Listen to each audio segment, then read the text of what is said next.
اور میں نے پوچھا تو کہاں جاتا ہے؟ اس نے مجھے جواب دیا کہ یروشلم کی پیمائش کو، تاکہ دیکھوں کہ اس کی چوڑائی اور لمبائی کتنی ہے۔ اور دیکھو وہ جو فرشتہ مجھ سے باتیں کرتا تھا روانہ ہوا، اور دوسرا فرشتہ اس کے پاس آیا اور اس سے کہا دوڑ اور اس جوان سے کہے کہ یروشلم انسان اور حیوان کی کثرت کے باعث بے فصیل بستیوں کی مانند آباد ہوگا۔ میرے عزیزو، یہ صرف آخری زمانے میں یعنی کہ ہمارے دور میں یہ ہوا ہے، اور آج کا جو شہر ہے یہ اس کلچر کا حصہ ہے کہ جس میں شہروں کے گرد حفاظت کے لیے فصیلیں یا دیواریں نہیں بنائی جاتی، کیونکہ جو ہے وہ سرحدیں ملکوں کی بہت مضبوط کر دی گئی ہیں۔ سو آپ دیکھیں کہ خداوند نے اپنی پروفیسی میں، خداوند نے اپنی نبوت کے ذریعے سے بتا دیا کہ آخری زمانے میں کیا ہونے کو ہے۔ ایک اور نشان جو کہ بہت ہی بڑا نشان ہے وہ ہے نالج کا بڑھنا، سائنس اور ٹیکنالوجی کا بڑھ جانا، اور اس حد تک بڑھنا کہ پوری دنیا میں جو ہے وہ دانش افزون ہوگی۔ میرے ساتھ دیکھیں دانیل کی کتاب اور اس کا 22واں باب، بک آف ڈینیل چیپٹر 12، 12واں باب، اور اس میں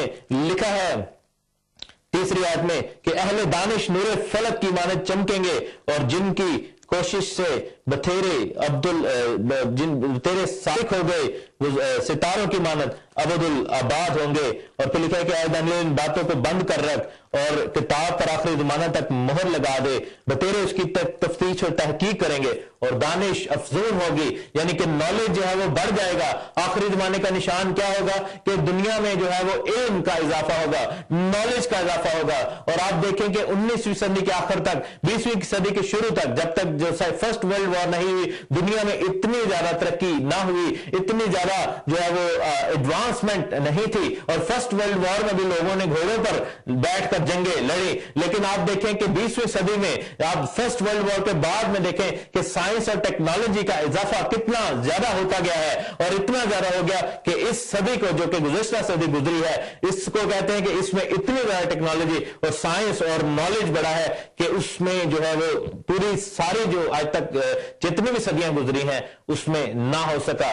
اور اس کے دو فائدے ہوں گے۔ پہلا فائدہ یہ ہے کہ خداوند نے اس کو الاؤ کیا تاکہ خداوند کا کلام جو ہے وہ پوری دنیا میں پھیل جائے۔ یاد رہے کہ جب یسوع مسیح کے دور میں، جب یسوع مسیح کے پیدا ہونے کی یعنی پہلی کمنگ کا دور تھا، تو روم کی حکومت نے جہاں جہاں رومی حکومت تھی سڑکیں بنائی تھی۔ اس سے پہلے سڑکوں کا نیٹ ورک نہیں ہوتا تھا، لیکن سڑکیں بنائی گئی، اور اس کا فائدہ کس کا ہوا کہ یسوع مسیح نے جب اپنی منادی شروع کی تو وہاں پر سڑکیں موجود تھیں، اور جو لکھا ہے کہ کونے اور اونچے نیچے ٹیلے جو ہیں وہ سیدھے کیے جائیں گے اور راہ تعمیر کی جائے گی۔ یہ وہ پروفیسی تھی۔ اور دیکھیں کہ سڑکوں پر چل کر خداوند یسوع مسیح نے ان راستوں کے ذریعے کلام سنایا، اور پھر خداوند کے شاگردوں نے، جس میں 12 شاگرد اور پالوس اور تیموتھیوس اور بہت سے ایسے شاگرد تھے جو کہ پیدل جا جا کر لوگوں کو کلام سناتے تھے، ان سڑکوں کے وسیلہ سے انہوں نے کلام سنایا۔ اور ایک ایسی ہی سڑک پر، دمشق کی جو سڑک تھی، پالوس کو خداوند نے تبدیل بھی کر دیا۔ ایک اور ثبوت اس چیز کا ہے، اگر ہم مکاشفہ کی کتاب میں جائیں اور اس کے 11ویں باب میں ہم دیکھیں گے، اور اس میں 2 گواہوں کا ذکر ہے۔ یہ نشان تو علیحدہ ہے، لیکن اس میں دیکھیں کہ جب 2 گواہ مرتے ہیں 11ویں باب کی 8ویں آیت میں، تو لکھے ہیں کہ ان کی لاشیں اس بڑے شہر کہ بازار میں پڑی رہیں گی جو روحانی اعتبار سے صدوم اور مصر کہلاتا ہے، جہاں ان کا خداوند بھی مصلوب ہوا تھا۔ اور آگے جو آیت ہے یہ 9ویں آیت، شاید پچھلی صدیوں میں لوگوں کو سمجھنے میں بڑی اس میں دقت آتی تھی، لیکن اب جو ہے اس کو سمجھنا بہت آسان ہے۔ لکھا ہے کہ امتوں اور قبیلوں اور اہل زبان اور قوموں میں لوگ ان کی لاشوں کو 3.5 تک دیکھتے رہیں گے، 3.5 دن تک دیکھتے رہیں گے، اور ان کی لاشوں کو قبر میں نہ رکھنے دیں گے، اور زمین کے رہنے والے ان کے مرنے سے خوشی منائیں گے اور شادیانے بجائیں گے اور آپس میں تحفے بھیجیں گے، کیونکہ ان 2 نبیوں نے زمین کے رہنے والوں کو ستایا تھا۔ اب دیکھیں کہ 2 نبی یا 2 گواہ جو ہیں وہ بھیجے گئے، اس دنیا میں بھیجے جائیں گے، جو کہ ابھی فیوچر ہے۔ اور لکھا ہے کہ جب وہ مریں گے تو 3.5 دن تک ان کی لاشیں جو ہے وہ یروشلم میں پڑی رہیں گی، ان کو دفنانے نہیں دیں گے۔ اور پھر کیا ہے کہ پوری دنیا کے لوگ وہاں پر دیکھیں گے، فزیکلی ایک جگہ پر پوری دنیا کے لوگوں کا آنا